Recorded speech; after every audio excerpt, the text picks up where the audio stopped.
लाठीचार्ज गरेको छ।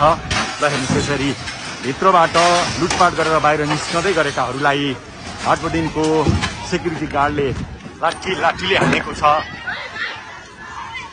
बाहिरबाट ढुङ्गामुढा भित्र धेरै मानिस घुसेको अनुमान गर्न सकिन्छ। यो हुनु पक्कै पनि राम्रो होइन। फ्रिज लिएर हिँड्दैछन्। ल हेर्नुहोस् आइसक्रिमको डिप फ्रिज तानेर आन्दोलनकारीहरू अगाडि बढ्दै गरेको यो दृश्य हामीले देखाएका छौँ। हामीले फ्रिजभित्र भएको आइसक्रिम खोसाखोस भइराखेको अवस्था छ। निकै नै आतंकित अवस्था छ। मान्छे धेरै घाइते छन्। भित्र छिरेकाहरू यसरी सामान बोकेर हातमा सामान बोकेर बाहिरिँदै गरेको दृश्य हामीले देखाइरहेका छौँ। क्रेटका क्रेट फलफुल बाहिर निकालेर आन्दोलनकारीहरू फलफुल खाँदैछन्। यसले पक्कै पनि बङ्गलादेशको झल्को दिएको छ, विदेशको झल्को दिएको छ। स्वागतका लागि राखिएको यो घडा हेर्नुहोस् मेन सडकमा फालिएको छ। फलफुलका क्रेटहरू बाक्साहरू यसरी फालिएको छ र प्रहरी आइपुगेको छैन। शोकेसहरू यसरी तोडफोड भइराखेको अवस्था छ।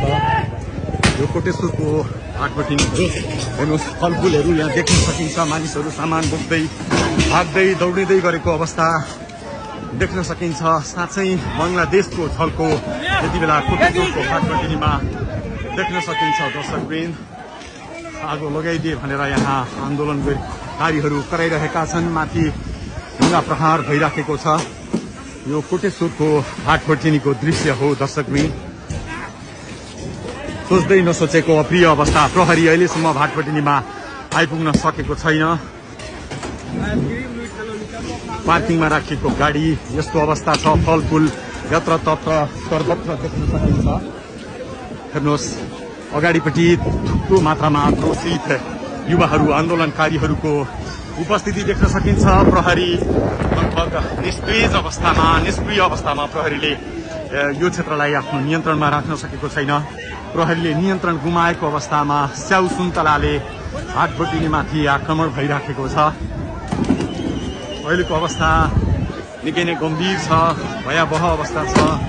आश्चर्य लाग्यो दर्शकवृन्द, आश्चर्य लाग्दो दृश्य हामी तपाईलाई देखाइरहेका छौँ। कोटेश्वरको भाटबटिनीमा कोही बियर बोकेर निस्किएका छन्, कोही हुस्की बोकेर निस्किएका छन्, कोही फलफुल बोकेर निस्किएका छन्।